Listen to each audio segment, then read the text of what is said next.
just want to remind that this channel is not a replacement for your own therapy. If you feel like you're in a state of crisis and need immediate help, please call 911 or your local mobile crisis number. And if you find this content encouraging, helpful, clarifying for you, certainly like and subscribe to this channel for more content. And if you're a Connecticut or Tennessee resident and would like to reach out to me, see if we would be a good fit working together, certainly visit my website, www.plumeriacouplescounseling.com. I've got the link in the description below. Feel free to visit that website and get in touch with me. I'd love to hear from you. So now on to the topic of today.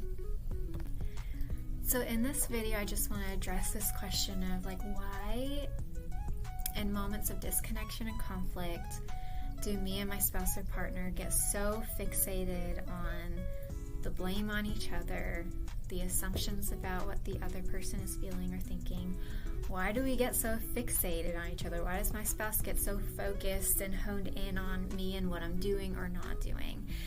Or trying to understand me but making assumptions in the process.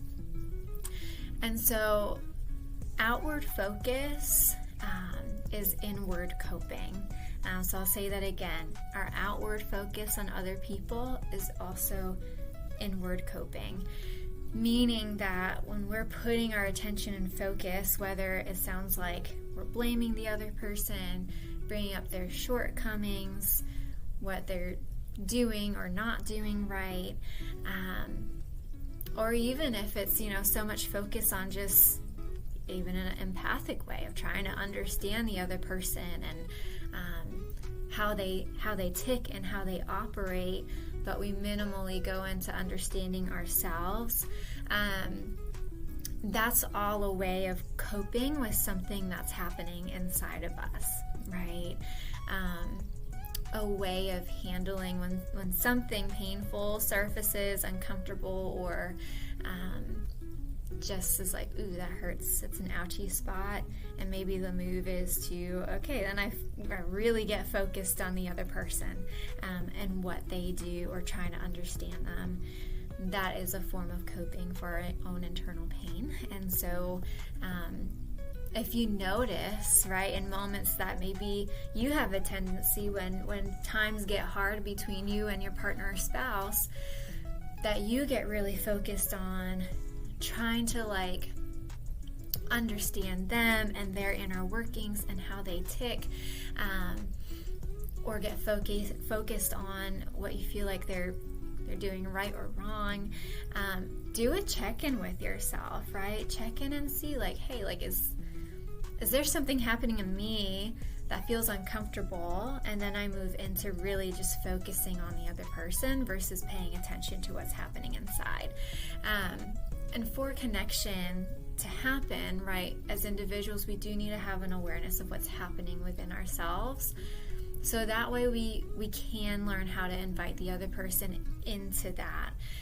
That way we're coping with the pain and those ouchy spots in a way that's connecting versus distancing from you and your partner or your spouse.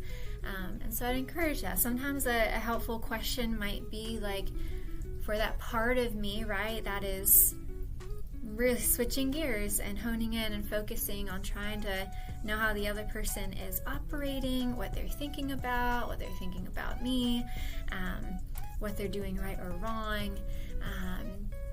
Ask yourself, what is the concern for that part of me if I don't focus on them, right? What happens then? If I don't fixate on them, if I don't try to understand them, what's the concern of what happens to me or the relationship if I don't do that? And that might help you to get a little bit more of a pathway into understanding what is the pain point that's being touched on here that I am trying to cope with and soothe when I get so focused on the other person. And that can be helpful too, right? Then understanding ooh, if my spouse is really getting focused on me, just having that awareness of there's something happening in them that they're trying to cope with and soothe in those moments. versus it just being like a pick on you kind of fest in those moments. And so just some suggestions, some tips there. If you find yourself in that place in moments of disconnect where the fixation on each other just gets really intense, and maybe just ends up fostering disconnection instead of connection. I hope that's helpful and clarifying, and until next time, have a good day.